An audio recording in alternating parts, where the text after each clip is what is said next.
చట్టం అందరికీ సమానమే. ఇందులో పేద, ధనిక తేడా లేదు. ప్రధానమంత్రి మామూలోళ్ళు తేడా లేదు అని ఒక పక్కన కోర్టులు చెప్తుంటాయి. ఎంపీలందరూ కలిసి ఎంపీని ఎన్నుకోరు.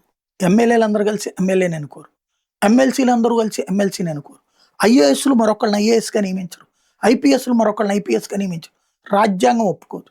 అలాగే జడ్జీలు ఇంకొకళ్ళని జడ్జిగా నియమించే అధికారం రాజ్యాంగం ఇవ్వలేదు. కానీ వాళ్ళకి వాళ్ళే కొలీజియం అనే ఒక వ్యవస్థ పెట్టారు. అది రాజ్యాంగంలో లేదు. వాళ్ళకి వాళ్ళే న్యాయమూర్తులు నియమించుకుంటున్నారు. ఒక న్యాయవాదినైనా న్యాయమూర్తిగా నియమించొచ్చు. కిందున్న న్యాయమూర్తిని ఉన్నత స్థానానికైనా తీసుకువెళ్ళొచ్చు. ఇది వాళ్ళ చేతుల్లోనే ఉంది. హైకోర్టు న్యాయమూర్తిని గాని, మ్యాజిస్ట్రేట్‌లో ఉన్నటువంటి పవర్‌ఫుల్‌గా ఇదంతా.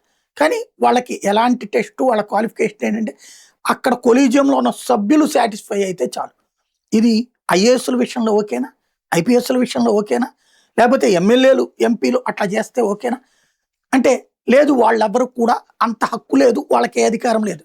వీళ్ళకెవరిచ్చారు అధికారం అంటే, మాకు మేము ఒక తీర్పు ఇచ్చుకుని అధికారం ఇచ్చుకున్నాం. ఈజ్ ఇట్ కాన్స్టిట్యూషనల్ అంటే క్వెషన్ మార్క్. ఇప్పుడు న్యాయ వ్యవస్థ ఎదుర్కొంటున్న ప్రధాన ప్రశ్నలు అదే. ఒకప్పుడు బీజేపీ ఆ మాట అన్నప్పుడు బీజేపీని న్యాయ వ్యవస్థ మీద దాడి చేసిందని చెప్పినటువంటి వాళ్ళు ఇప్పుడు అదే న్యాయమూర్తుల తీర్పులు, కామెంట్ల మీదన రెచ్చిపోయి మాట్లాడుతున్నారు. అదే వింత.